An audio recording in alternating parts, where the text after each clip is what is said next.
Good afternoon, everyone. Hope you had a nice lunch. We have the coveted after lunch spot. So if anyone's thinking about taking your naps, this is not the panel to do it on. We have a really exciting panel full of experts here today that I think you'll really enjoy. Use their knowledge, use their expertise, use their time, because they're here to answer some really important questions you might have about soil health, macropores, biopores, and water quality, and the interplay between those two things. So to help set the stage a little bit for what we're going to talk about today, we've been talking a lot over the last 2 days and thinking a lot about soil health. So whether you're fortunate enough to have the soils on the left or unfortunate enough to have the soils on the right, there's different ways that we can get to those that are all directly related to how we manage the land, where we're located in the watershed, and what's available to us as far as expertise and tools. And so no matter what, whether you're the soil on the left or the soil on the right or somewhere in between, those soils are active living systems. And so they have pathways and pores and cracks and bacteria and nematodes and worms living in them, okay? They also create a direct conduit from the farm field to our rivers, lakes, and streams, okay? And so regardless of, we all know that water is the car the nutrients drive to get to the lake. We can consider the soils in the macropores, whether it's through cracks or through earthworms. We can consider those kind of the superhighways to get to the rivers and lakes. And so that's what this panel is going to talk about here today, is when do we get those conditions? What causes those conditions? How do we promote some of those conditions? And where and when are the places where it causes problems for us? So we know that we get macropores, biopores. Our soils are dependent on our soil type. Our soils are dependent on how we till them or don't till them. And our soils are dependent on whether we use cover crops or not cover crops and what we're growing. And so our panel really here today is going to talk about when are the micropores, macropores, biopores beneficial for soil health, and when are they beneficial for water quality, but also when can they cause problems for us as far as nutrients leaving our fields and getting into our lakes and our rivers. So our panel today consists of a team of really amazing experts, and I think you guys will be really happy to hear from these folks. And I put this slide together before they sat down, so the slide doesn't really reflect an order of how they're sitting, but they're all going to give us, I'm going to introduce each one of them, and each one of us going to give us a few minutes background on the research they're doing, what their opinions and facts are from their perspective and their work on some of these issues related to soil health and water quality. And then we're going to have a lot of time for discussion. So I hope that you're not taking your after lunch naps and you have come with questions, come with your own concerns, and we'll have a really nice lively dialogue. We're here till 2:15 today, so we've got a lot of time together. So let's get comfortable. And so we're going to start. A couple of our panel members have some slides to show us, and we'll start with those folks. But here at the panel we have, if you raise your hands, we have Frank Gibbs. He is a retired NRCS person and current certified professional soil scientist and evaluator. We have Jim Horman, who is a current NRCS regional soil health specialist. We have Doug Smith, who's the acting research leader for USDA-ARS, Grassland Soil and Water Research Laboratory. And we have Mark Williams, a research agriculture engineer for USDA-ARS in the National Soil Erosion Research Lab. We have Merrin Macrae, associate professor, Faculty of Environment, Department of Geography and Environmental Management in the University of Waterloo, Canada. And we have Eileen Kladivko, and she is professor of agronomy, Department of Agronomy at Purdue University. And so to kick us off, I think we'll have Jim Horman start the discussion. Slides. All right. So when we talk about earthworms, I think it's kind of important that we understand a little bit about their biology. Here in the United States, we have about 180 species. There's about 60 species that are invasive.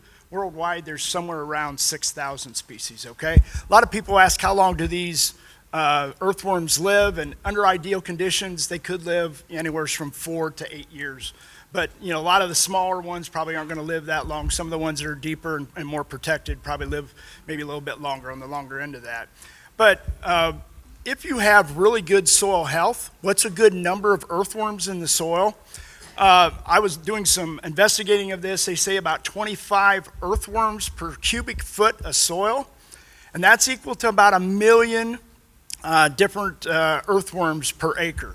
And then you have to think about how many burrows is that? Well, looking at some research, it looks like there's about 800 miles of burrows, small burrows per acre, and maybe 400 miles of the large burrows, okay, the large holes, okay? So you've got some that are smaller, some that are a little bit larger, okay? And then when you look at the construction of earthworm burrow, they always have the midden on top, and they use that to regulate the oxygen, and also I guess it's kind of like a chimney is what I've been told. So Frank Gibbs can probably tell us a little bit more about that. I'll let him talk about that.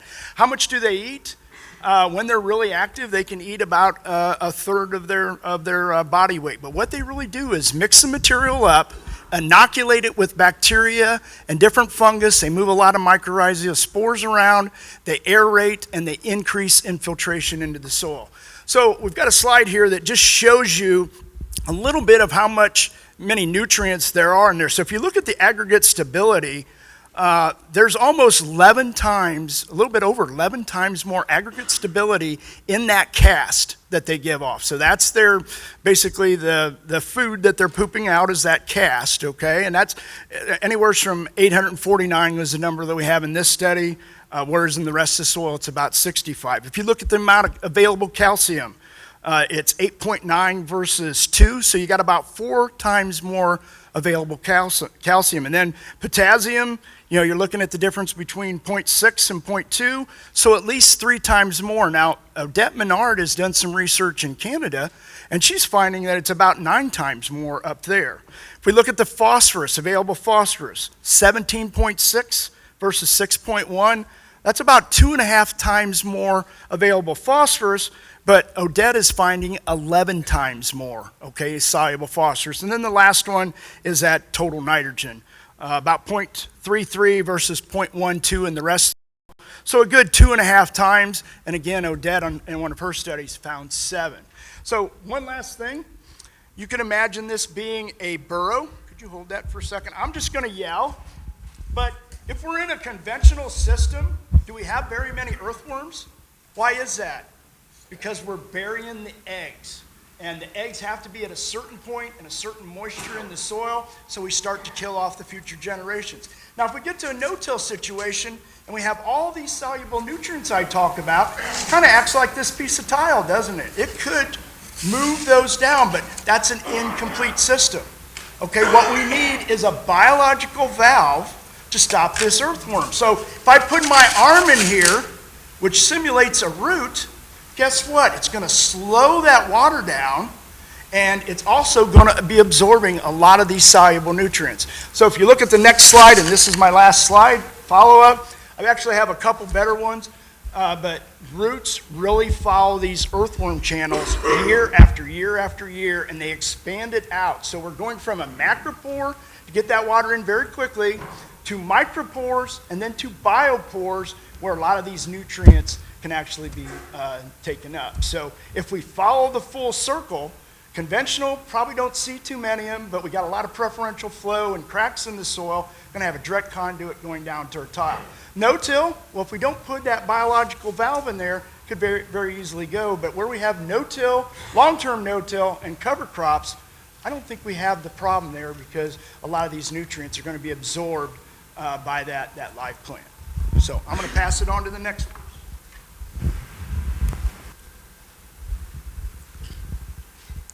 I'm going to stand up because when I get excited about something, I talk with my hands, and I don't want to hit Merrin and Doug.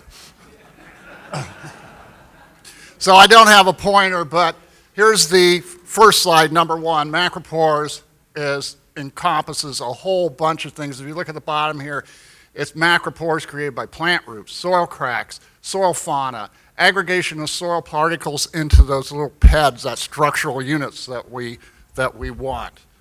Thank you, man. Cracks, high shrink swell soils with a large coefficient of linear extensibility. These high clay soils that are high montmorillics and illite and smectite that can crack and shrink open.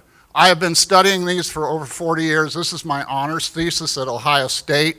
The relationship of soil moisture to crack magnitude during a wet-dry cycle and effects on infiltration and sedimentation in the Maumee River Basin for 2 heavy clay soils, February 1977. When I did this study, I was measuring every week, and after every storm event, the cracks in 2 different square meters. This is a photo I got from Dr. Shipitalo. This is actually a Finnish soil in Finland that has had a lot of tillage, and they were studying the cracks there, but they were similar to this. I had a Hoytville soil and a Pewamo soil. This is the total percent of surface area during a wet cycle. Almost 10% of the surface area was open that things could fall down in there, like colloidal clays or fertilizer or that sort of thing. It varied. The maximum was between 6 and 10% during that one summer when it got the driest. So that is significant. Biopores are networks of pores created by plants and animal activity that accumulate in untilled cropping systems. Okay, so these Lumbus terrestrius that Jim talked about, folks, they have a midden, they are gatekeepers. They regulate what goes up and down. This is a sample set that Dr. Shipitalo and Clive Edwards did a lot of their research with on gathering what went through there. And these are their slides. There's the middens. They control what goes in and out and regulate the temperature and the moisture with those middens. So this is that soil in Finland. You can see that they had a lot of tillage in the surface, so there wasn't much structural PEDs. It just went down to great big desiccation cracks and then hit the plow pan and went across and found an old burrow. And this is what Dr. Shipitalo and I found in our research. It's a function of both biopores and cracks that the water moves into the tile. This is Monty Bottom's farm.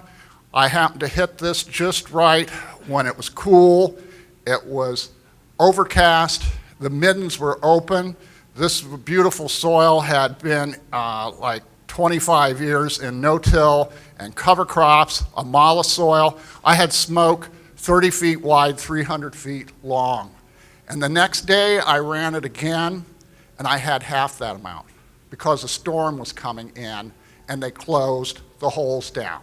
This happens over and over again when I do manure science review. They clip all the stubble and the sunlight hits the middens and they close it down, and my big blower will hardly get anything out of there. They're gatekeepers. They regulate what goes through those biopores. Eileen, I think you told me that we could get a maximum about 9 per square foot middens. Didn't you say that would be about the max? That would be a very high number. Look at me, 36 years of no-till on Dream Pewamo, 11.2 middens.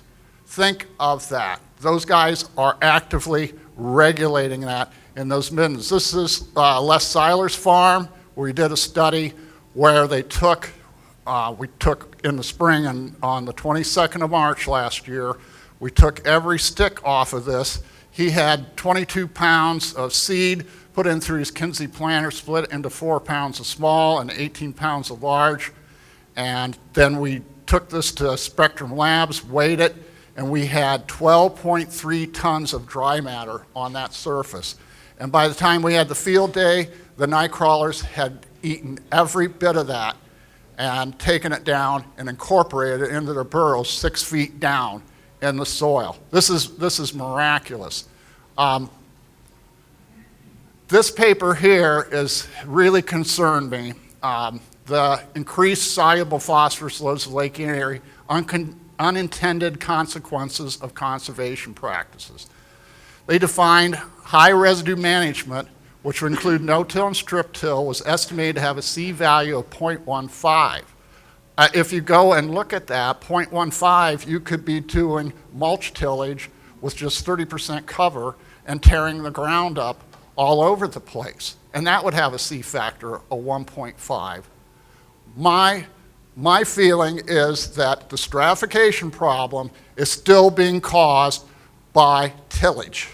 Even vertical tillage, disrupting these burrows and never allowing them to form because we're in a rotational. There's a difference between rotational no-till and real no-till that's long-term. Dr. Shipitalo and Clive Edwards published this paper in 13. They had 16 years of continuous no-till with the phosphorus put through the planter, and they had no stratification. No stratification, because they weren't doing the tillage to mess it up. And they were putting it through the planter. They weren't putting surface banding it, or surface applying it. The bioturbulation, the rollover of the soil as far as being disturbed by the night crawlers every year was estimated by Clive Edwards to be 5% to 10% of the topsoil every year. Just think of the power of that. Just think of the power of that. And then they published another paper where they talked about quantifying all these effects of soil aggregation and porosity that we're talking about today. Okay, that's my little spiel.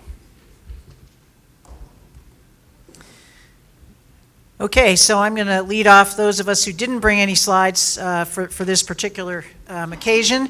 I'm Eileen Kladivko, a professor of soils at the agronomy department at Purdue. Many of you have already heard me talk at various times before about earthworms and other things. So I've worked on earthworms, preferential flow, cover crops, drainage, water quality over the last 36 years or so. And also preferential flow of pesticides back in the 90s when we were concerned about pesticide movement, whether that be surface runoff or tile drainage. So I have a lot of different experiences that I think can weigh in on some of what we're talking about today. So my understanding of what we're being asked to discuss with you is that we have preferential flow paths of various sorts in the soil. Might be night crawler channels, might be shrinkage cracks, might be tillage cracks, and what are the good attributes and what are the challenging attributes of those? In my opinion, we want preferential flow of water, and preferential flow of water is a natural process. We want water to get into the soil as opposed to running off the soil.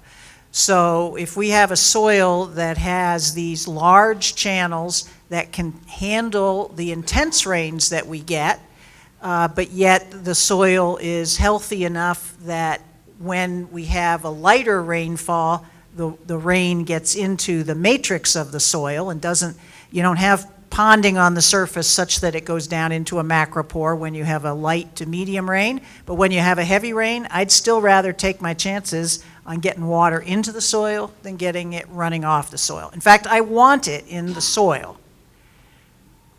So that's my first point, is that I want the water to get into the soil, and I like preferential flow paths because it helps with that. What we don't want, though, is the chemicals to move by the preferential flow paths. But those are two different things, right? We want the water to get in, but we don't want the chemicals to get in.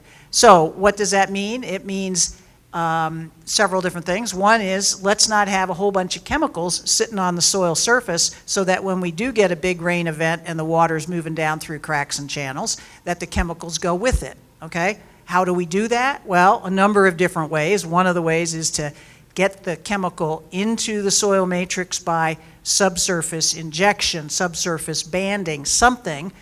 We don't have to disturb the whole soil, in my opinion. We just need to get the chemical into the matrix of the soil, or most of it into the matrix of the soil, so that when the water goes down any kind of preferential flow path, it's relatively clean water. There is a difference between a biopore, a night crawler channel, and a shrinkage crack or a tillage crack, in that the biopores, the earthworms, as Jim showed in his photos, have cast material that are lining those channels. They can absorb some of those chemicals, but the water moves really fast. And we found preferential flow of pesticides back 20 years ago when that was being studied. So you will get some movement of chemicals even in those beautiful preferential flow paths like macropores that have cast to absorb things, but they don't absorb everything. But I still think on balance that we want to get more water in the soil, and we just need to figure out better ways to get the chemical into the matrix rather than sitting on the soil surface. Good afternoon, everyone. I'm Mark Williams with ARS in West Lafayette, Indiana. So today I want to just take some time to talk about some of the research I've done on preferential flow and tillage. So we were essentially trying to ask the question, if we disrupted preferential flow paths, whether they're earthworm burrows or cracks, how does that influence water and nutrient movement down to the soil profile? And what we found was that I kind of want to, the study was on tillage, but it could be really any management, I think, is that when we, like Eileen said, preferential flow is ubiquitous. It occurs in all types of systems. It occurs in the healthiest soil that we can find. It occurs in the least healthy soil we can find. But the point of the matter was, even when we tilled the soil, we broke up what we thought were all those pathways, we still got preferential flow to the tile drains. And that's because you're breaking up the shallow surface, in this case with maybe 3 to 4 inches, but there's still cracks and earthworm burrows that go deeper in that. So once the water infiltrates a few inches, water can still make it to the tile. But to say that, the proportion of preferential flow was the same. So if we looked at the tilled field, no tilled field, maybe during a storm event, 30% of the tile flow was preferential flow. But when you look at the volume of preferential flow, that's where I think soil health and other things may make a difference. If we can get our soils to where they're not direct conduits, they have water holding capacity, they have that increased organic matter, we can hold more water. So yes, preferential flow is still going to occur, and we're still going to get maybe a spike of concentration, but when we think about loading, our load would be a lot less because we're storing a lot more water in the landscape and not having to just flow straight down to the soil. So I think I'm going to keep it at that. Everyone else was talking about how much experience they have, and I only have about 3 years experience, so I'll keep mine the shortest because I guess I have the least experience. Hi, my name is Merrin Macrae. I'm an associate professor at the University of Waterloo in Ontario, Canada. My specialization is I look at both hydrology and water quality, and so a lot of the work that we've been doing is edge of field monitoring, looking at surface and subsurface losses of phosphorus, so surface runoff and tile drainage. And another big part of our work is that we do this year-round, so not just in the summer, we're looking at it also throughout the non-growing season. So everybody's been pretty busy over the last few months, really, because we've had such a busy winter. So some of the work that we had been doing over the last 5 years or so is we had taken a similar approach where we had some fields that were long-term, well, they had referred to them as no-till, but in fact they were a rotational conservation till where they might go down about 2 inches every third year, just so that they didn't leave phosphorus on the surface. And so what we did is we had been hearing that your expectation is that we're going to lose a bunch of phosphorus through tile drains, and that no-till is going to amplify this because we're going to start to see increased connectivity with the tile drains. And so we expected, if you can till this thing, we expected if you till a plot on that field, that would then reduce the direct connectivity to the tile drain, and then we would see an observed reduction in the phosphorus concentrations in the tiles. And we did this over multiple years, and we did not see a difference at any point. We didn't see a change. And in fact, we really didn't see really high concentrations in our tiles at all, and our highest concentrations were really in our surface runoff. And so I agree with so much of what's been said already. We do want water to soak into the soil instead of running off of the surface. But the other piece is that we do have earthworms. I think what we're finding at some of our sites is that where we start to see really enhanced connectivity with the tile drains and where we start to see more elevated concentrations in the tile drains is when you start to get down in the heavy clays that tend to get those desiccation cracks. And so I think that's where we have to remember that what's been said, biopores and desiccation cracks or tillage cracks, these are not going to be the same thing. Yeah, I guess maybe I'll just send it over to Doug now. All right, thanks for letting me be on the panel. Looks like so far everybody agrees, so I guess it's up to me to wear a black hat, and I'm from Texas, so I'm allowed to. No, I'm just kidding. I guess the major data point that I have, which I don't have a slide of, but if you'll close your eyes and imagine a hydrograph.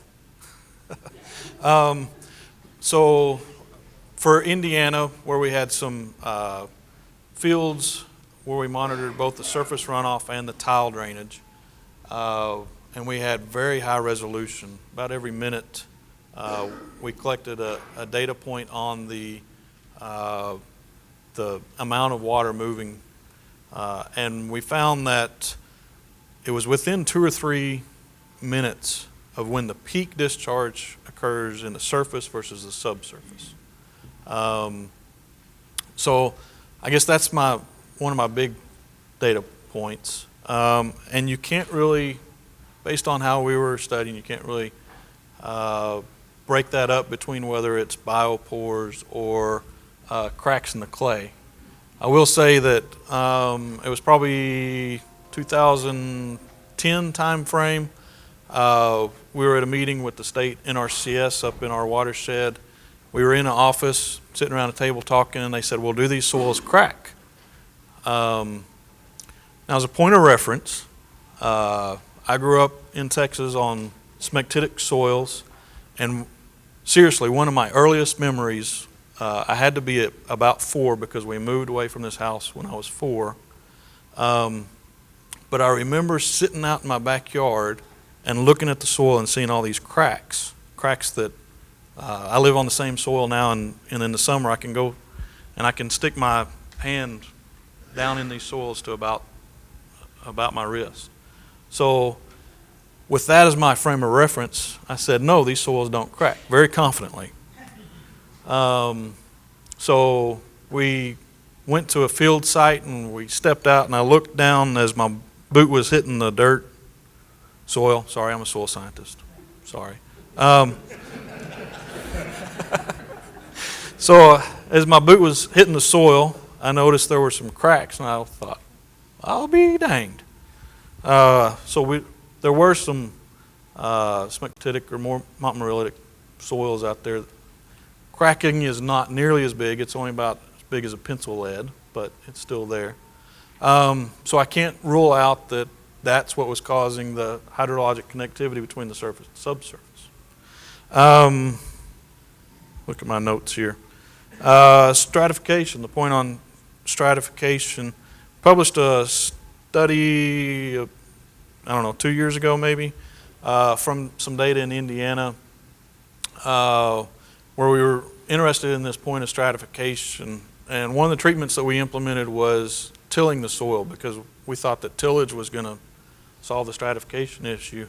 Our no-till soils were definitely stratified, but, and I'm still not sure I completely understand how, but there's about twice as much stratification from the tilled soils compared to the no-till soils.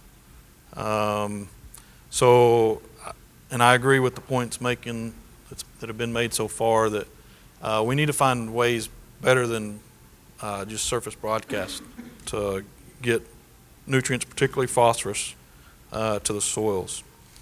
Biopores in Texas, I have a colleague that's doing a study on terrestrial crayfish. They don't just live in ponds. We actually find them out in our field soils where we do farming, and they have burrows about as big around as your thumb. They go down about 6 feet. Fortunately, we don't have tile that they can intercept, but just interesting. And from what I understand, their range does come up this far. So it's another possibility. So Zach, do I get a white feather in my hat for not blaming it all on Earth? Okay. So The earthworm channels, I would say that they do offer one pathway, and even though they can close the windows and doors, I would say that there's got to be lateral flow to the earthworm burrows. Just like if you remember pictures from the hurricane down in Texas this summer, just miles and miles of water running around. When those people left their houses, they closed the doors and windows, but there's still water getting in their house. So it's, I'm not here to say earthworms are a bad thing. We definitely want infiltration. We definitely want the water to get down into the soil. We much prefer lateral movement of the water to surface runoff. But you know, every rose has a thorn, and not that earthworm burrows are a thorn, but you know, there's other things that we should think about. Kind of like bees. Anybody that's ever worked with me out in the field knows that I'm deathly afraid of bees, but we got to have them. But if they come near me, I'm running away. I ain't scared of earthworms, but. I'll just relate something back to that 70 study I did. Close your eyes and imagine you're on the Hoytville lake bed. Some of you are going home like Chris. Anyway, I was a young man out there standing by the great big ditch along the road that goes around in Henry County, around every one of these square miles, and a big thunderstorm came up. Now these soils, they were moldboard plowing, they were disking them, they were packing them, they were cultivating them for weeds. They were in 30, 36-inch rows. I'm talking to the landowner, and a big storm, a big cloud goes through in the middle of the section. It doesn't even rain where we're at. We're standing, and they had the tile coming out every 50 feet because the old Shermans wanted to see them working. They didn't have a sub-main on them. The tile surged. They surged. They weren't flowing. They surged so hard the water came across and hit the bank on the other side. I'm a new kid on there, so I was so excited. I went back. I talked to our area engineer at the time, Art Brate, and he says, well, that was those big cracks. It had hydraulic head on them that went right directly down those big shrink swell cracks. And that is a problem. Steve Davis, I live not too far from Steve, so is he in here? He was, and he left probably, talk on the phone. He was always calling me. He called me up last week and he said, there's this guy that's growing tomatoes, pounding the crap out of the ground. He said, I can't see any preferential flow pathways, but now we're super saturated and there's dirty water coming out of that tile, and I know that tile does not have a catch basin on it. How is that happening? And when I did this study back in the 70s, Dr. Logan told me that the colloidal clays can be saturated with calcium cations, which cause aggregation. But once you have a supersaturated situation, then that calcium is diluted and those colloidal clays can detach. Is that your analysis too? Sure. No,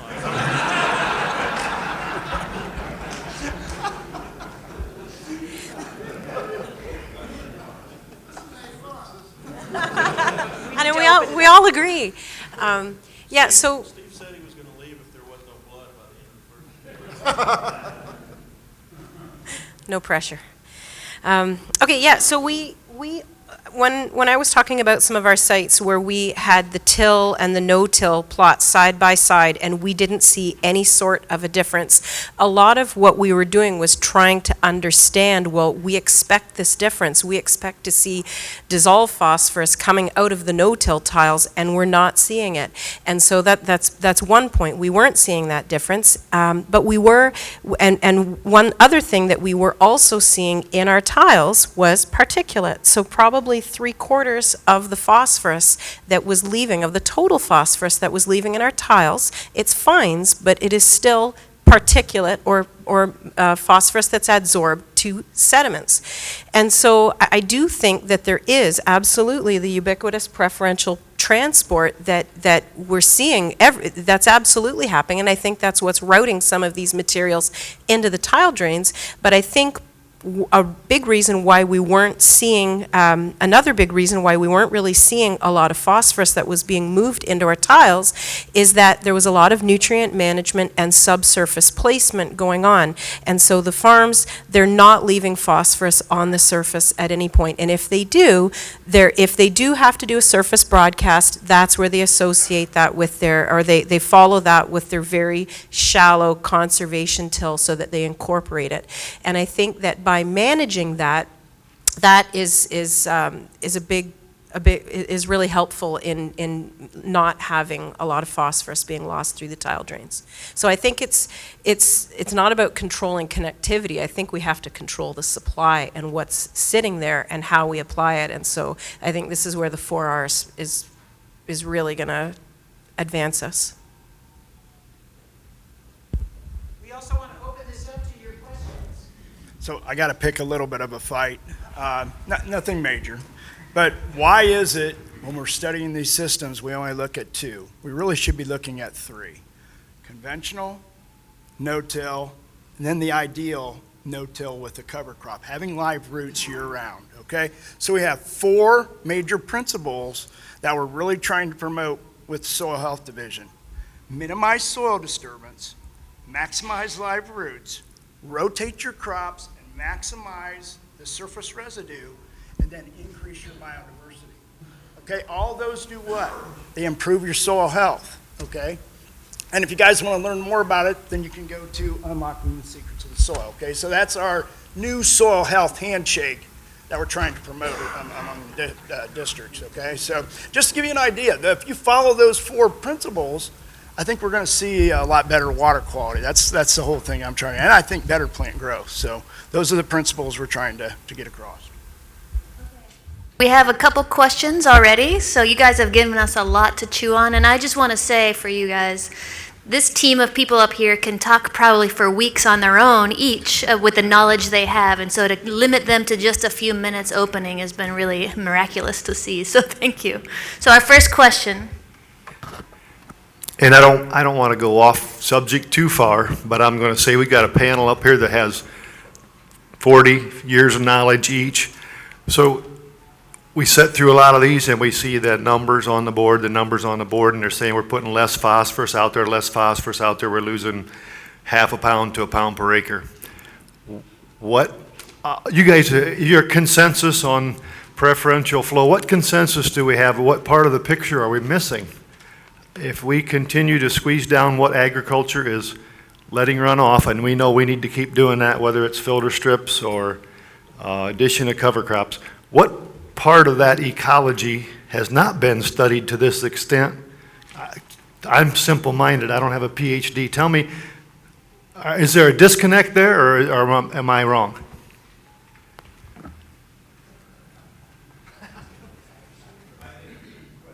I think the question is, if we've been squeezing down phosphorus applications so effectively over the last several decades, why are the phosphorus concentrations continuing to go up? Is that your question? More than that, do you guys have any personal opinion? Why does the bloom continue to grow as we lose less phosphorus? Does that make any sense? If I knew that, I'd be a very rich woman. So I would say, I'm actually going to talk about that in my next presentation. But it's longer than a minute. If you don't mind, are you going to be around next session? I'll stick around if you can explain it to me. It's not an easy answer. It's very complicated. Another question over here? Okay, Jim, I'm a believer in your system. I am in the concepts, but what do we tell a producer like me who wants to do that? How am I going to manage my phosphate? Cover crops, don't don't disturb it, put it on the top, but don't put it on the top, incorporate it. So, we have so many messages going out to our producers. Guys are spinning in a circle and we're not consistent, and essentially we're getting no movement from a lot of producers because there's no consistency. I think the banding is probably one of the best things that we can do at planting time. I mean, that has been showed. Banding your phosphorus at planting time is probably one of the best practices. When we got away from that and we went to these large farms and we started broadcasting it in the fall, that's when we got our problem. A lot longer for that phosphorus to be out there, to be lost. So I think we gotta Okay, get so back to that works in corn, I agree. How about in my wheat crop, or if I have to do it in between? What are you gonna do starter on wheat? You're gonna till it in? I think it becomes, as you increase your soil health, you could broadcast that, and I think you've got enough. You think about that wetting surface. The problem with conventional tillage is it's concrete with great big holes in it, okay? And so the water goes down. If you look at the wetting surface and that wetting front, as the water goes down, it spreads out. So if you've got soluble phosphorus on there, you broadcast it on a very healthy soil with a lot of roots on it, it spreads out and it goes down through that soil, and it's going to go through the macropores, through the biopores, the micropores to the biopores, and it spreads out. So I think we really have a couple different systems that we need to do more research on. That's why I made that point. Too much of our research is only concentrating on conventional and no-till without adding that third component, which is the no-till with the cover crop. Okay. Long-term. I'm gonna hit, and this is kind of for you and Frank, because, I still grow a lot of wheat, so my program is still putting on some nutrients after wheat, dry, and, I can't get my soils to not crack, Frank, so, what am I gonna do? Throw my phosphate out there? My ground in August cracks open. It's a fact. We get a large rain, it's gone. So is tillage better there than to leave it go? So if you think about, for get nutrients to the tile, you need, one, the nutrients, which you're applying, but you also need water movement. So when you're applying nutrients after wheat, even though the cracks may be the biggest that time of the year, if you don't get if it's dry enough, you're not going to get the water moving down to the soil. So some of Kevin's edge of field data, some of the lowest concentrations are when there's wheat in rotation and you apply during the summer, because there's no water connecting the surface to the tile. So that transport portion of the equation isn't involved. So preferential flow can actually be most during the winter, even though the cracks are the smallest, because it's wet and the water can easily connect.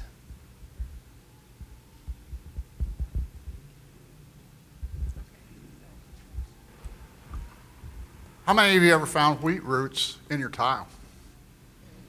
The wheat can scavenge and go around and find what they want to find. Hand the mic to Les over there. Les, tell them what you're doing. You're banding yours, and you just had one of the biggest wheat yields you ever had in your life. That photo I showed up there. Yeah, we've been trying to band all of our nutrients like that, but we found wheat roots are the ones that give us fits in our tile. And generally, it's where we have a problem with the drainage system when it was installed. It's either a sag, we've got water sand, so it may have dipped there, or a connection. And I spent a lot of time last year just fixing things like that. And it's wheat. You got a crop that's out there 8 months out of the year, and it's just, and it's a good 31-year-old no-tilled farm, and it just chases it. But we had record wheat yields on that. So I don't know what's good or bad there, because I liked harvesting 120 bushel wheat. I guess my point was, Les, when's the last time you broadcast phosphorus on that field? That's going back to Chris's question. Well, it probably would have been when we planted the wheat.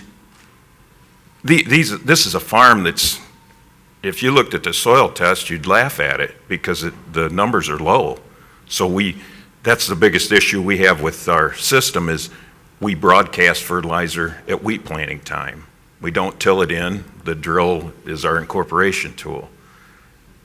We try it. We've lessened the amounts, but I don't know where we're at with the numbers coming out of our drainage system, but somehow we're raising pretty good crops on it. What year did you switch from the strip tilling and banding underneath that then to? We started strip tilling in '96, and now we've switched it to just a low disturbance coulter, like the deer systems are, and we just drop a band in, and that's another farm that we can't find a response from commercial fertilizer anymore on. So I don't know whether it's just a healthier system, but it's a lower quality soil too.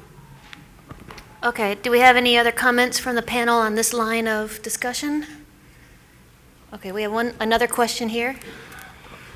I have a question for Eileen. Eileen, you made reference to 20 years ago seeing pesticides in preferential flow, and I certainly remember that time. And I guess if that problem has indeed been solved, what solved it, and what lessons might we learn from that period that would apply to soluble phosphorus today? Great question. I don't know that it's been solved. I think it's just that the amount, even with preferential flow, the amount of pesticide that came out the tile was so small compared to anything that would occur by surface runoff. So it was an order of magnitude or 2 orders of magnitude less than what the surface runoff is. So the priority is to reduce the surface runoff and not really worry too much about the small amount that comes out by preferential flow. And isn't it true that we also have a small amount of phosphorus, soluble phosphorus relative coming out of the tile? And I guess I'm wondering what is driving the difference between the pesticide concern and now the soluble phosphorus concern? Is it the algal bloom that we see? Yeah, I think that's the case, because that was my first reaction to, okay, it's also a very small amount of phosphorus, but a very small amount of phosphorus is driving some big water quality problems like the algal bloom. And so I think that's one of the main differences.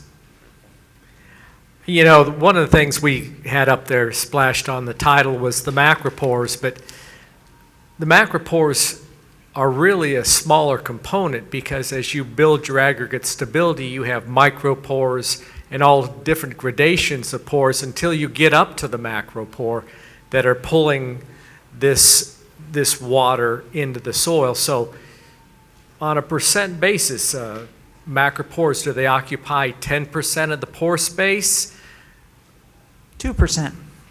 Okay. 1 to 2%. Now, I'm not talking about the big shrinkage cracks in Texas. I'm talking, and even up here in Northwest Ohio, I don't know what the shrinkage crack volume would be, but if you're talking about biopores, 1 to 2%.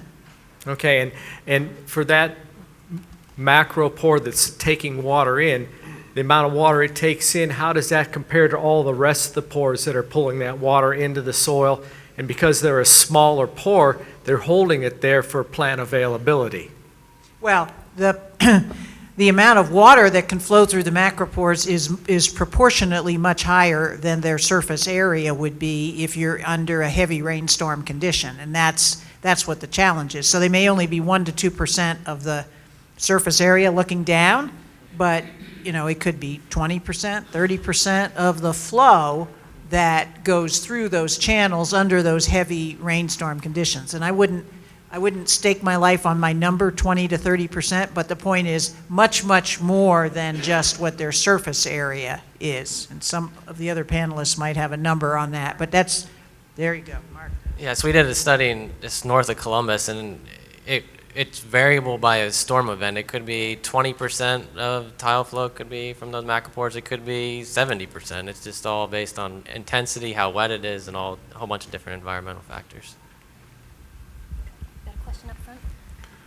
In regards to water infiltration rates on comparison of tillage methodologies, broad area, conventional tillage, strip till, or no-till, in different soil types or the length of time that you've had strip till or no-till, is there any information out there in regards to inches of water infiltration per hour on some of these soils and different methodologies?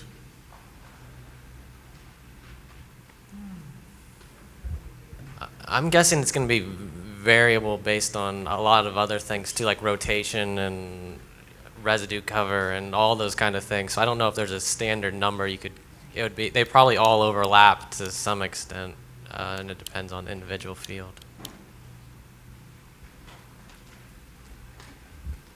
Got a question heading to the back here?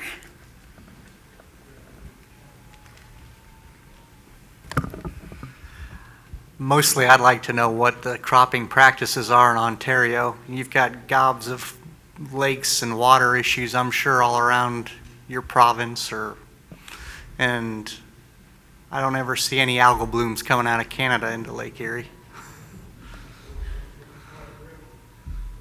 So, sorry, so the question is, what are the practices in Ontario? I guess it's kind of a big question. Well, I'm talking, like, yeah, it is. I mean, tillage, fertility, I mean, why aren't we seeing any issues out of Canada? No, we don't. It's not us.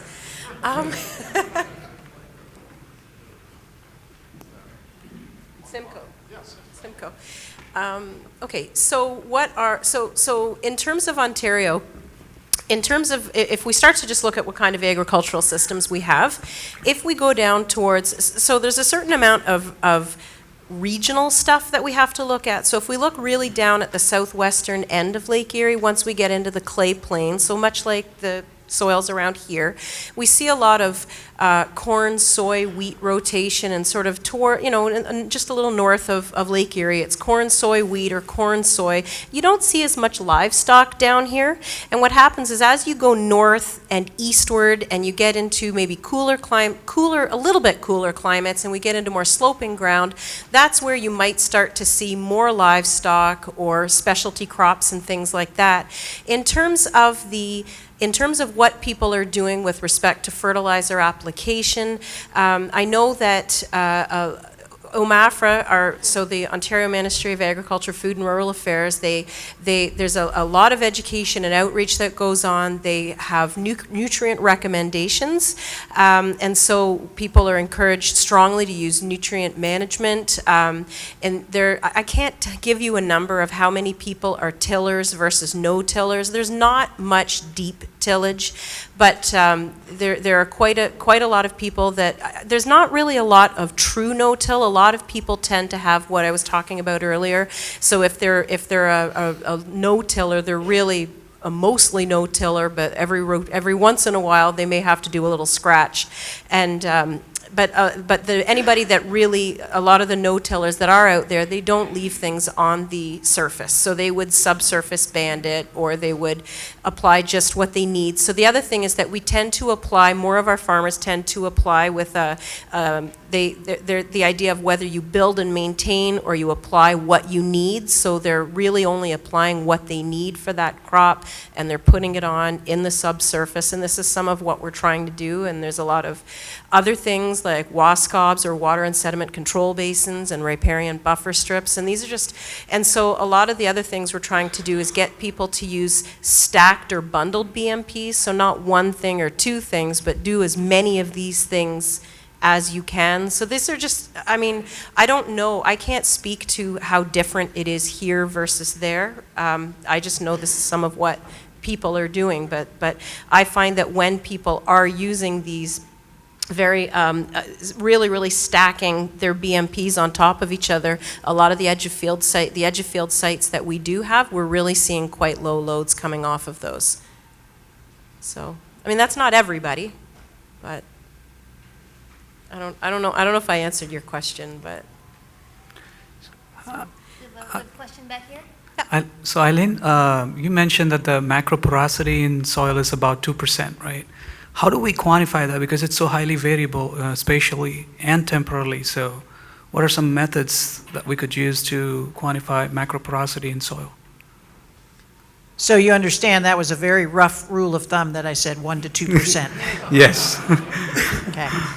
I got that out of a paper that I read, one from Bill Edwards, actually, and Martin Shipitalo. But there you got to get into the technical, how do you want to define a macropore? Do you want to define it by size and visible, and so there are brute force methods of using dyes and cutting and looking at pores of different sizes, which you can do with your eyes, like one of my students did 25 years ago, or you can do with the fancy image analysis and sensors today. But basically, that's one type of a technique, right? A dye technique, and looking at physical sizes. You can use water retention curves to do water desorption and determine the size of the pores based on the capillary rise equation. So that would be one way of defining macropores. I agree, it's very highly spatially variable. You could use things like tension infiltrometers, where you look at infiltration under saturated conditions and then just a little bit under saturated conditions to use it. So depending on how you want to define macropore for your particular purpose. But what I was talking about was visual macropores of 1 millimeter diameter or greater being about 1 to 2% from a visual dye type assessment. Thank you. We have a question back here and one up front.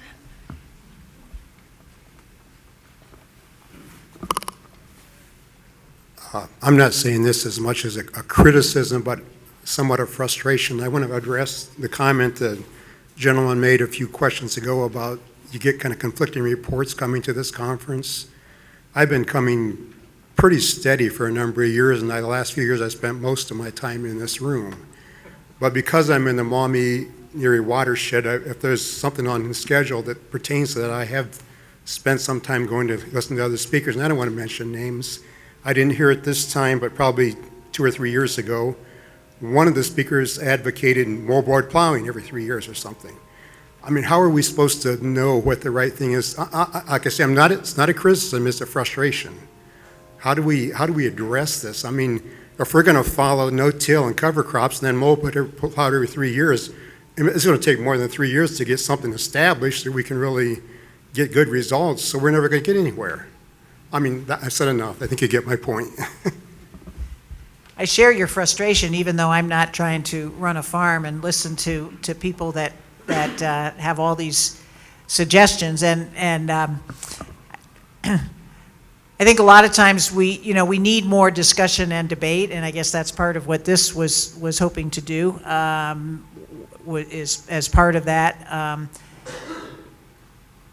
Yeah, I don't have an answer, let alone a good answer to that, but we need more discussion, because sometimes what happens, of course, is that a study is done by one person in one place, and then it gets promoted or publicized or whatever, whether the researcher wants to do that or not, way beyond the context and the place, right? So I find one thing for 2 years in one type of soil in Indiana, and then all of a sudden that's promoted by somebody as the solution to the problems in some completely different soil and some completely different climate. So that's not answering your question, but I think that's part of our problem, is that we don't have enough discussion of where do these different results maybe apply and where don't they, and what can we learn from results from different soils and make progress that way. But Merrin may have something to add to that. We were discussing that last night, actually.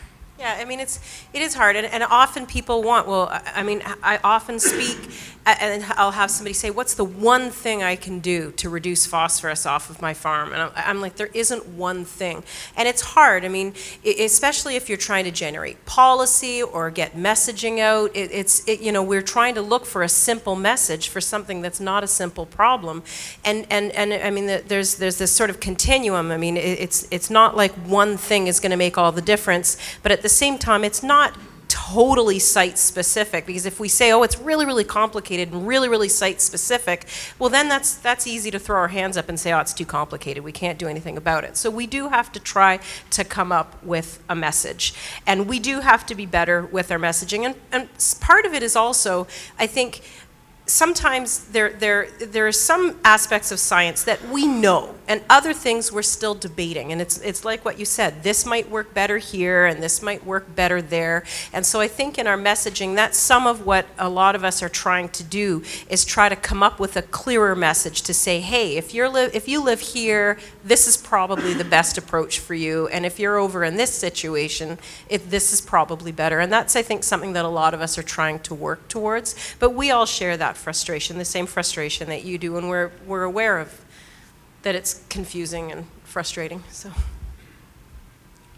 have a question up front here, unless someone from the panel wanted to add to that. So one other thing that's been advocated to reduce phosphorus levels is controlled drainage structures. Sounds like there's some pretty definitive evidence that it can reduce phosphorus loading. And my dad and I have had a few of these installed. We're going to get some more installed. But as we sit here and talk about earthworms, I kind of think about, well, what happens in the wintertime when you raise that water table up and you're forcing these earthworms into between the frost layer and the water. So just wanted to get a little feedback of maybe ways to manage it so we don't hurt our earthworm populations, but we're still saving that water. Yeah, that's a great question. I've had, because I work on some controlled drainage and I also work on earthworms, people have asked me, well, is it going to hurt my earthworms? And the bottom line is, I don't really know. Because when we have looked at some fields where we've had controlled drainage, we haven't detected any change, but I'm not convinced that that was a good test yet, because we haven't had years that have been where the water, you know with controlled drainage, even though you put the board 6 inches below the surface, it doesn't sit there, right? It continues to drain away just more slowly. So my best, and this is really a guess, a working hypothesis at the moment, that if you've got a lot of biological activity and so on, at some point those critters do go to sleep for the winter.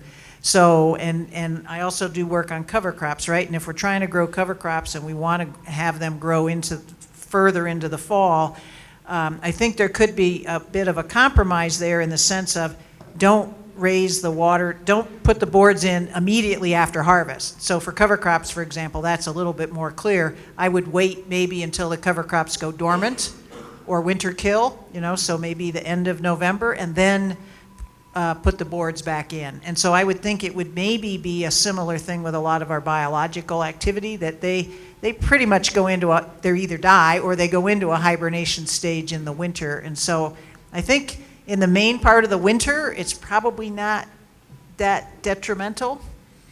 But you can see I'm weaseling a little there. It's interesting, because I had this discussion with Norm Fozzie a little bit before he retired, and the idea was, could we manage this with cover crops? And this is kind of just, again, we don't have research on this, but the idea would be, in the spring, you pull your plugs so you can plant, okay? And then you start putting them back in to raise that water table level up, and then as the roots grow deeper into the soil, you start to pull the plugs out. So the goal would be to also know where your earthworms and everything's at, and try to stay just a little bit below them. But hopefully that wetting front, you have your roots on that wetting front, and that's also where your earthworms are going to go. Now, as you get into the fall, what do we normally do? We pull the plugs again, because we want to let the water out so we can harvest. But then generally we would put them right back in. But if, like what Eileen was saying, if we plant a cover crop, maybe we leave them out a little bit longer, then start to put them in, but then again, do the same thing that we did in the spring. Follow those roots down, and especially if we're getting into cold weather, we know those earthworms are down so deep. Maybe you gotta do some digging to figure out where they're at. Try to make sure that we're not drowning them out, okay? And just kind of follow that natural curve. So that was something that Norm and I discussed before we retired, but we never got a chance to get to. So I don't know if that makes any sense. It kind of goes right along with what Eileen said. We've got a question in the back, and then one up towards the front. My question just has to do with the lessons that we know from the historical structure of the soil with the old plants, the native plants, and whether there are guidance points for you all in terms of water management with the amount of macropores, the size, so forth. I know we don't have the same plants, but I imagine a lot of you have studied some of those remnant systems and their performance, their function, and what kind of guidance does that give to us as we aspire to create a systems approach that maybe replicates some of that healthy water management functioning?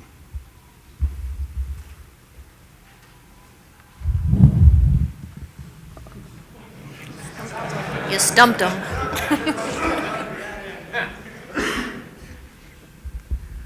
Half of the soil should be, in volume-wise, should be air and water. It should have holes in it. A healthy soil will really smoke.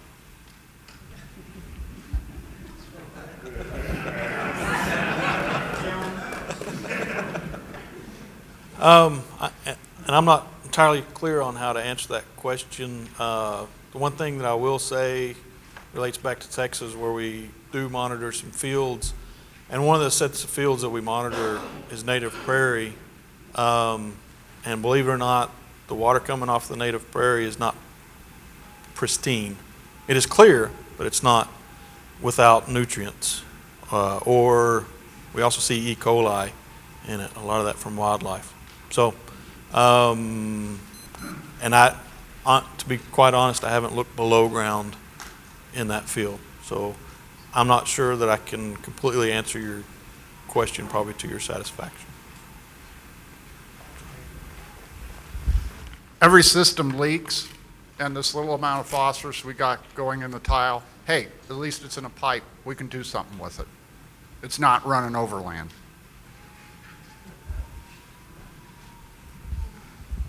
We can't answer your question. Yeah, we have another question. Thank goodness.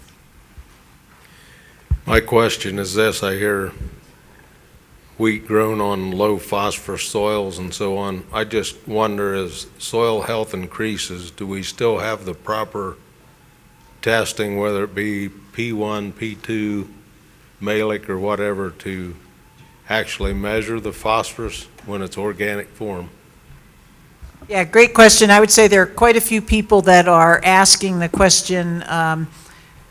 Our standard soil fertility tests were calibrated for conventional types of tillage systems and no cover crops. And it is just a correlation. It's not really saying that's the amount that's there, that's available. It's a correlation. And so a number of people have been questioning whether those correlations need to be redone or restudied for these systems that have become much more, organic, biologically active. And I think that's a valid question. It appears that some of our current tests are not very well correlated with what people are getting yield-wise in these systems. That's the kind of research that nobody wants to pay for, and it takes a lot of different trials, to get different soil test levels and correlate with yields and so on. So I think that's probably a really good question, but I don't know how quickly that will get done. But it's a very intriguing question, and so that's what some of the people are working with. And that's what the Haney test is doing somewhat of, but it needs a lot more correlation in the Midwest. And I would say even just our standard soil fertility tests might be okay with a different correlation, or they might not be, because they might not be getting at some of the forms of phosphorus that we're using.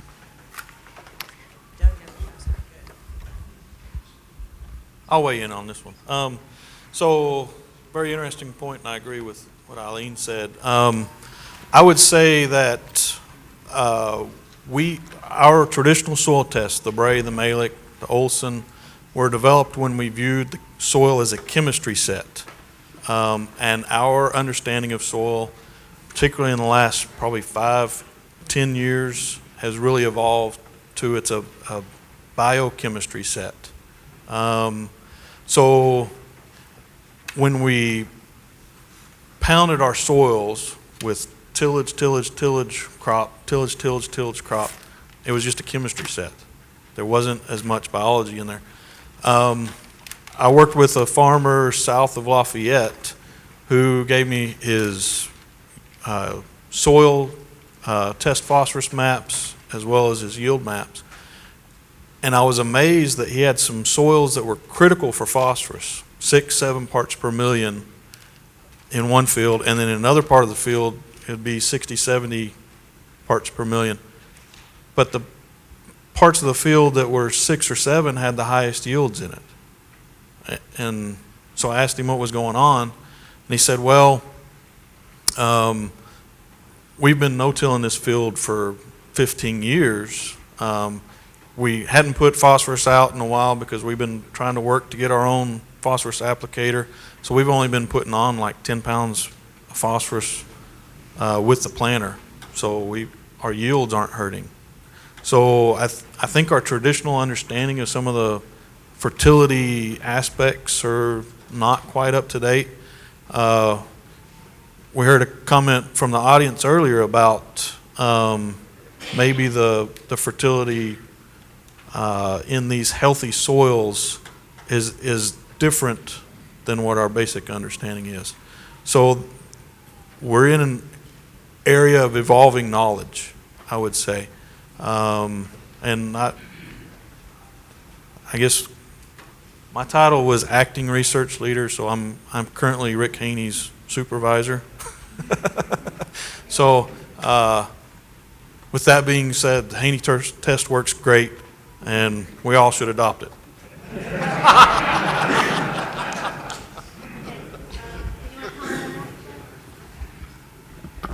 We've got a specific expert in the room who gave a talk just before this panel, before lunch, that can maybe help address this question.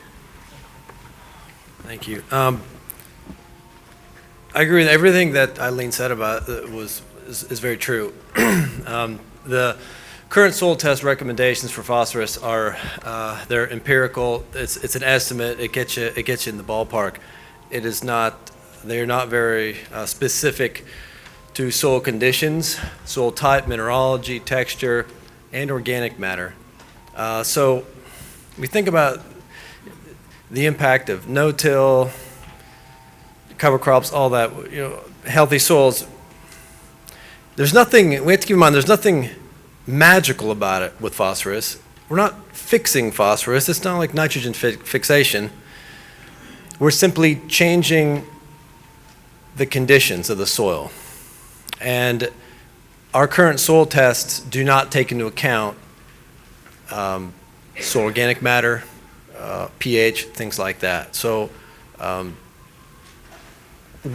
good soil test and a good soil test interpretation will indirectly take into account the impact of biology from soil health.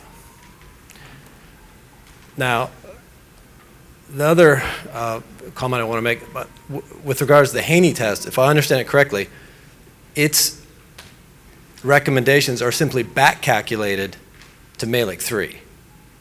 Is that right? So it's not necessarily.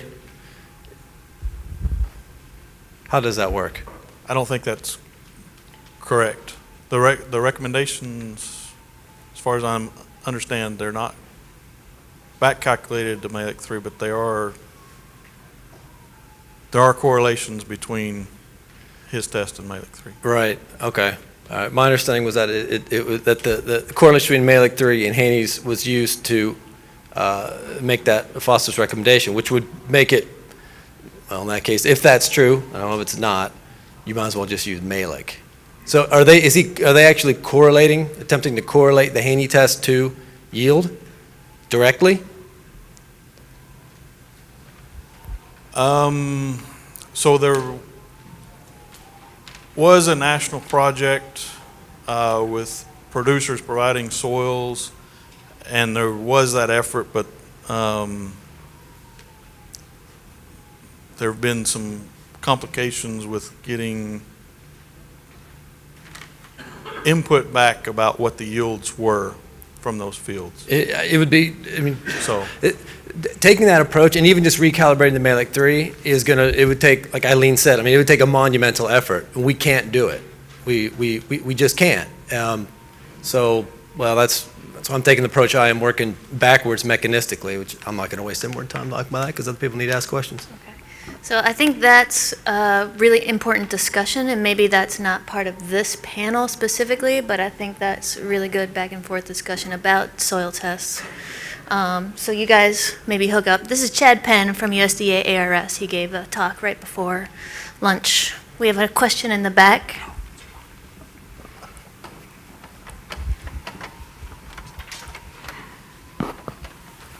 Speaking of subsurface drainage, most of our tile drains or drains are 30 to 50 feet depending upon the soils and region.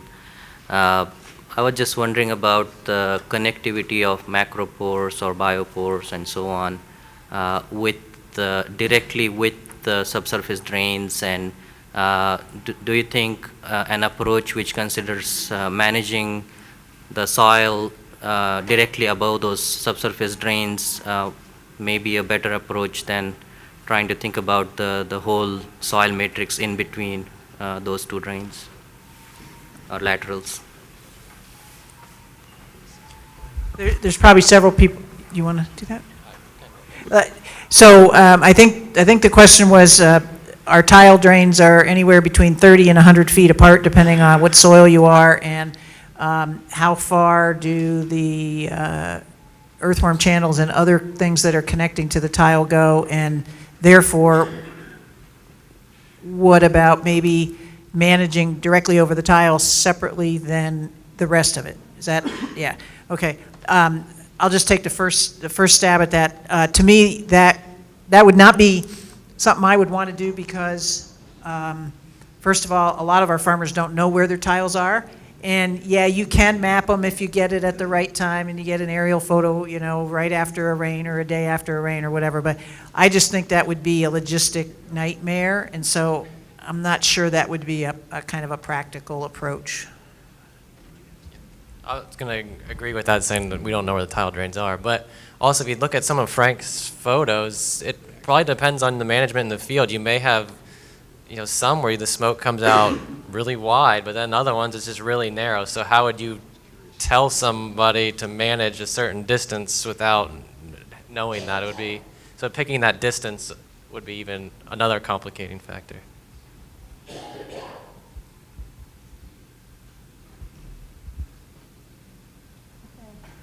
Do we have another question?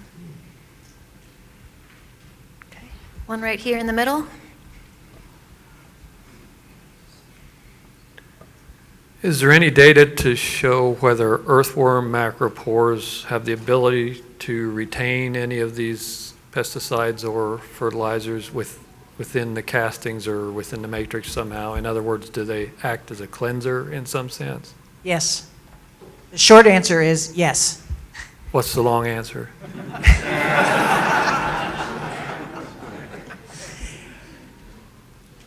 Yes, the cast material is very sorbent and will absorb you know, pesticides and so on. The slightly longer answer is it still takes some time, so it's not 100% effective as water is rushing through that macropore. It's not going to be able to absorb all of it. So it really, you have much less coming through a nightcrawler channel than you do through a shrinkage crack, but it's not 100% pure. So, and there are studies that have measured that. I don't know those numbers off the top of my head, and it's going to vary a lot based on what the soil is and how fast the water's moving and what the concentration is and so on. But it's a significant reduction in the concentration as it moves through that nightcrawler channel.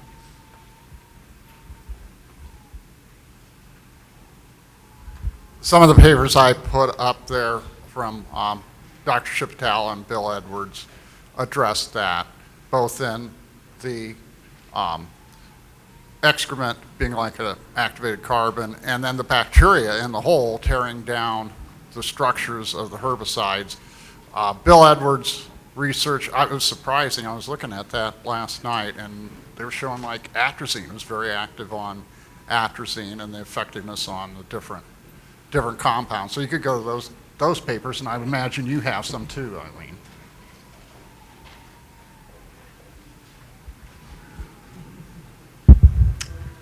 Okay, any further questions? I have one if you guys don't have one. Okay. A few of you mentioned in your introductions about stratification, and I'm wondering if you could talk about stratification a little bit more and how earthworms may or may not influence stratification and what that means for nutrient losses to tile drains. I mentioned it, yeah. The tillage is still disrupting the biopores, and that's pretty much why the stratification is coming. If we have built up a healthy population of Lumbus terrestrius that are incorporating the residues down as far as 6 feet, they're taking that down. But the broadcast fertilizer, I think we would all agree surface applying phosphorus is not the way to go anymore. If you didn't get that from any of these sessions the last 2 days, I think you were asleep. But we want to get the phosphorus in the ground, and this paper that came out and blamed no-till and tile drainage for the algae blooms, it's just sending the wrong message. We need the night crawlers there to cause that bioturbulation to establish those biopores. And if you do it 1 year and say you're a no-tiller and then tear it up the next year, that's nonsense.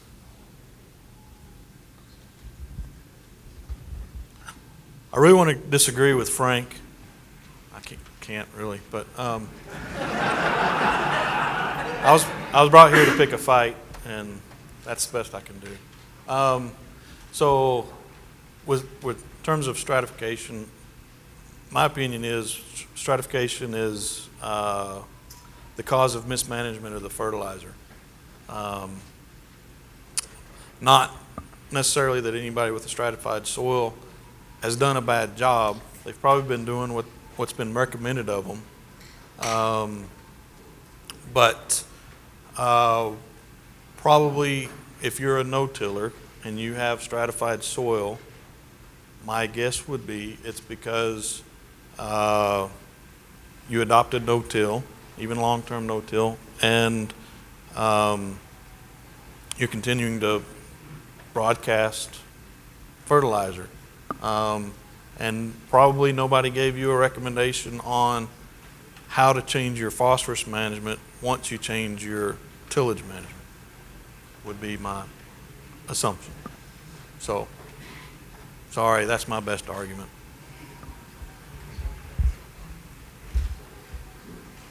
Okay, we're going to have time for one more question, and Randall relayed to me that Eileen was on a panel many years ago, and one of the questions was, if you cut an earthworm in half, do you get 2? Oh, thank you for such an easy question. Well, that's not the last question, but that is, if you want to answer it, go for it. I mean, everyone wants to know. No, you cannot double your earthworm populations by cutting it in half. The head half will regrow a tail, but the tail half is just done. There you have it here from the experts. So our last question, Kevin King is going to ask it, and I just wanted to make sure I introduced him and thanked him for bringing really the members of our panel together. He was the one that invited everyone to come and arm twisted or hair pulling or whatever you needed to do.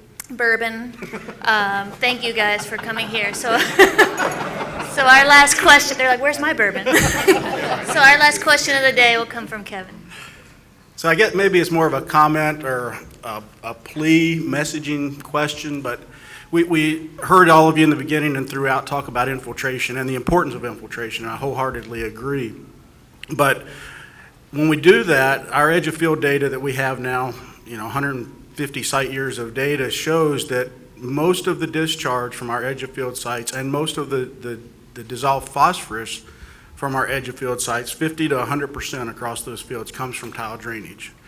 And so now we've got some momentum, I guess, in the state that a lot of people now want to look at tile drainage and regulate tile drainage based on that. So I agree that we need to promote the infiltration.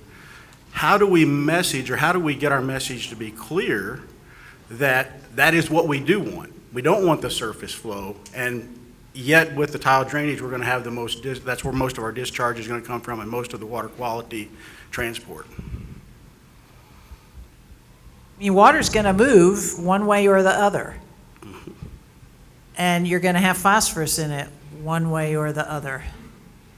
but we can do a better job of reducing that phosphorus by doing some of the things that folks have talked about, right? Getting the phosphorus into the soil, not letting the soil test phosphorus get up to, unbelievable levels, and some of those kind of things.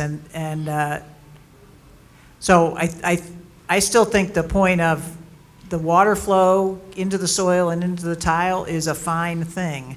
I wholeheartedly agree. So then we just need to keep the chemical out, and I don't think there's a simple answer to that. But we need to try to keep the chemical out of the tile drain flow by getting it into the soil matrix, not putting it on the top, getting it in, whether that's starter, whether that's other kind of banding. I think we also have to realize that it's going to take time. I mean, if people do have a stratification and there's this legacy in the system and we want to change our practices over time and we know some things that are going to help with that, I mean, I think it really is about managing the control. I agree. We do not want overland flow. We want it to go in the ground. What we don't want it to do is bypass the soil matrix and get directly into the tiles, which is all where a lot of this Macropore conversation started. And I think where some of that is the worst, where we are really losing a lot of phosphorus through macropores and into tile drainage is certainly where we have really probably high soil P and stratified soil P at that, I think. And so the question is, what can we do about that? So again, if we change the way we apply, how much we apply, use cover crops, more organic matter, more night crawlers that are going to mix this stuff around, these are all things that are going to happen. But I think this thing is how do we get rid of some of these very high legacy and stratified things? Like, how do we deal with that? So I'll just lob that out. But I think we also have to manage expectations that it's going to take some time for that to come down. I know we have some aggressive targets and we're working towards those, but I also don't necessarily think that we're going to see a response the first couple of years that we start to actually do these things. And that's what scares me. There's knee-jerk reaction in the state already for legislation instead of wanting to wait things out. And it's coming. I mean, it's already started and it's going to continue. So how do we make sure our policymakers understand this lag time for effect? I mean, I don't know. It's a comment more than anything. Yep. Maybe we can try bourbon. Okay, guys, thank you so much. Thank you to the panel. We appreciate your time. We appreciate all of your questions. The Earthworm session is now over.